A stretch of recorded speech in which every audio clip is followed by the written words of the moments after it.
Hello friends, आप सभी का हमारे इस यूट्यूब चैनल पर बहुत बहुत स्वागत है। फाइनली यहाँ पर एसएससी एमटीएस 2024 के आयोग के द्वारा एग्जाम कंडक्ट करवाए जा रहे हैं। लगातार कई शिफ्टों में पेपर कंडक्ट करवाया जा रहा है एंड इसी के साथ ही साथ अब तक कई सारे शिफ्ट कंडक्ट करवाए जा चुके हैं आयोग के द्वारा। तो बेस्ड ऑन जो रिस्पॉन्सेज देखने को मिल रहे हैं अभ्यर्थियों के द्वारा, वो क्या देखने को मिल रहा है ये हम आपके साथ साझा करने वाले हैं।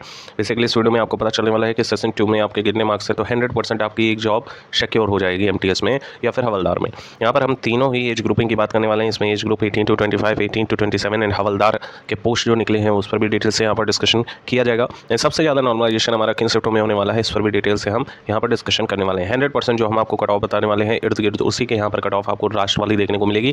एंड आप सभी को पता है कि यहाँ पर सिर्फ एक ही पेपर कंडक्ट करवाया जाता है, जिसमें आपके अगर अच्छा स्कोर बन गए, आपने बेहतरीन तरीके का स्कोर कर दिया, तो 100% आपकी एक जॉब फाइनल हो जाएगी।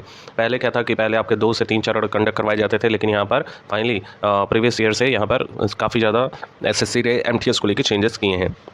अब यहाँ पर सबसे बड़ा जो मेजर प्रॉब्लम क्रिएट हो रहा है वो जीके है। यहाँ पर जीके में कई सारे अभ्यर्थियों के जो नंबर हैं वो काफ़ी ज़्यादा डाउन हो जा रहे हैं। 25 क्वेश्चंस पूछे जा रहे हैं, हर क्वेश्चन पे 3 नंबर दिए जा रहा है। इसी के साथ ही साथ -1 की नेगेटिव मार्किंग भी देखने को मिल रही है। तो यहाँ पर अगर देखें तो जीके जीएस में अगर किसी ने 12 से 15 क्वेश्चन भी सही तरीके से अटैम्प्ट कर लिया, जो कि लगभग यहाँ पे कई सारे अभ्यर्थी यहाँ पे धाराशायी हो रहे हैं, 8 से 10 ही सही तरीके से अगर अटैम्प्ट कर लिया जाए तो वही बहुत बड़ी बात है। हालांकि एमटीएस का जीके का लेवल सामान्य रूप से देखा जाए तो सीजीएल और सीएचएसएल का जिस तरह पेपर कंडक्ट करवाया जाता है उससे काफ़ी ज़्यादा डाउन देखने को मिला है। लेकिन फिर भी यहाँ पर एक अच्छा स्कोर अगर आपको मेंटेन करना है तो लगभग 12 से लेकर 15 तक क्वेश्चन आपके एक्यूरेसी के साथ करेक्ट होने चाहिए, तो ही आप कंपटीशन में फाइट कर सकेंगे। अन्यथा आपको यहाँ पर इंग्लिश में 25 करना होगा, या 25 के रेंजिंग में अगर लेके चलें तो 22+ आपको करना ही चाहिए था। तो आपके यहाँ पर फाइनल सिलेक्शन यूआर कैटेगरी से धारित है।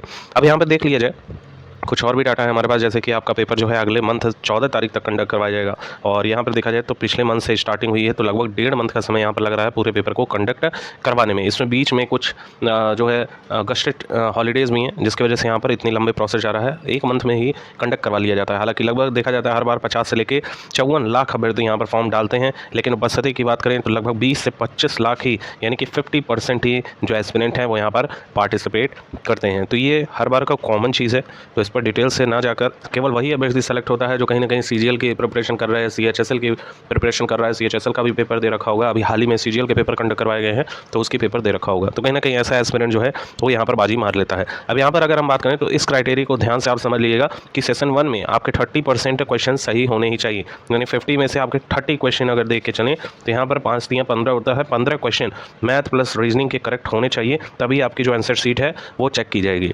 और इसी के साथ ही साथ सेशन 2 का भी ये क्वालिफाइंग रेंज है, यानी कि आपके उतने रेंजिंग करेक्ट बैठने चाहिए, तो ही आप यूआर कैटेगरी से क्वालिफाई कर पाओगे। सिर्फ क्वालिफाई होगे, मेरिट में नाम आना है तो आपको ज़्यादा से ज़्यादा स्कोर करना ही पड़ेगा। नेक्स्ट अगर ओबीसी और ईडब्ल्यूएस कैटेगरी की बात करने चाहते हो तो यहाँ पे समझने वाली बात है कि आपका 50 का अगर हम निकालते हैं 25%, तो जैसा कि आप सभी लोग जान रहे हैं यहाँ पर आपका जो रेंजिंग होगा लगभग 12.5 जो क्वेश्चन है वो आपके करेक्ट होने, 12.5 मानिए या फिर 13 क्वेश्चन मानिए। अब इनका अपना प्रोसेस है, 10 में पहुँच जाता है। और बाकी अदर कैटेगरीज जैसे कि SC ST हैं आप, तो आपके यहाँ पर लगभग दोनों ही सेशन में 20% है, यानी 5 दूनी 10 क्वेश्चन अगर आपके सही हैं तो आपका यहाँ पे 100% क्वालिफाई हो जाएगा। लेकिन बात यह है कि नेगेटिव मार्किंग का बहुत बड़ा इंपैक्ट देखने को मिल रहा है, और सभी जो अभ्यर्थी हैं वो लगभग 50 में से 40, एक गुड अटेम्प्ट 40 से लेकर 45 तक है। अब जिसको आ रहा है वो तो 50 में 50 भी मार देगा, लेकिन ऐसा बहुत रेयर केस होता है कि कोई एस्पिरेंट जीके जैसे सब्जेक्ट वो हलवे में ले रहा है और 25 में 25 सही कर दे रहा है।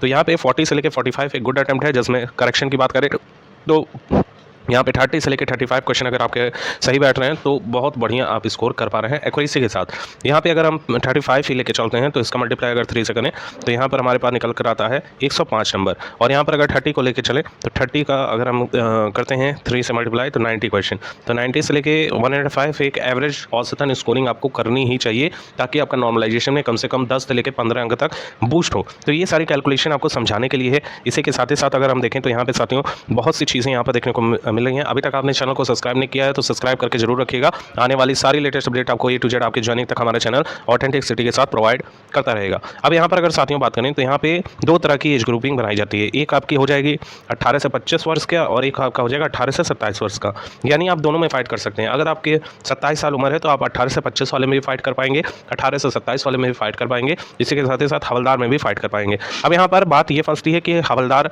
एक अलग पोस्ट यहाँ पर ऐड की है, पहले MTS का ही आता था, लेकिन इसमें हवलदार के भी पोस्ट दिए जाने लगे। तो हवलदार की जो कट ऑफ रहती है वो काफ़ी कम देखने को मिलती है इन कंपेरिजन टू एसएससी एमटीएस या आपके जो ये एज ग्रुपिंग बनाई गई है।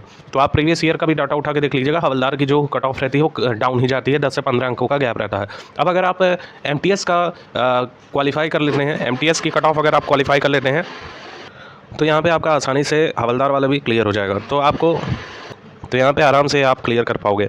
अब यहाँ पर बात करते हैं जैसे कि किसकी आपकी कट ऑफ ज़्यादा देखने को मिलती है, 18 से 25 एज ग्रुपिंग की, 18 से 27 एज ग्रुपिंग की। तो इसमें बहुत माइनर सा डिफरेंस रहता है, जैसे कि 4 से 5 अंकों का डिफरेंस रहता है। जो सबसे ज़्यादा कट ऑफ जाती है वो 18 से 25 वर्ष के जो एज ग्रुपिंग है उसमें देखने को मिलती है, और डाउन कट ऑफ 4 से 5 अंकों का 18 से 27 वर्ष लगभग हर कैटेगरी में, हर जोन से, जैसे कि आपका अजमेर हो गया या फिर आपका कोई भी जो जोन वाइज आपका आता है, उत्तर प्रदेश से जोन हो गया, फिर बिहार जोन हो गया, जैसे जैसे होता है सभी में लगभग 4 से 5 अंकों का गैप देखने को मिलता है। हालांकि कुछ ऐसे जोन हैं जिनकी कट ऑफ थोड़ी अप जाती है, तो यूटी की कट ऑफ थोड़ी सी अप जाती है, या फिर अगर हम कहें तो अगर महाराष्ट्र साइड से आप फॉर्म डाले हैं तो यहाँ पे कट ऑफ आपकी ज़्यादा रेंजिंग देखने को मिलेगी, हर बार देखने को मिलती है। बिहार की कट ऑफ अच्छी खासी रेंजिंग में बनाई जाती है, उत्तर प्रदेश का तो मत ही पूछिए।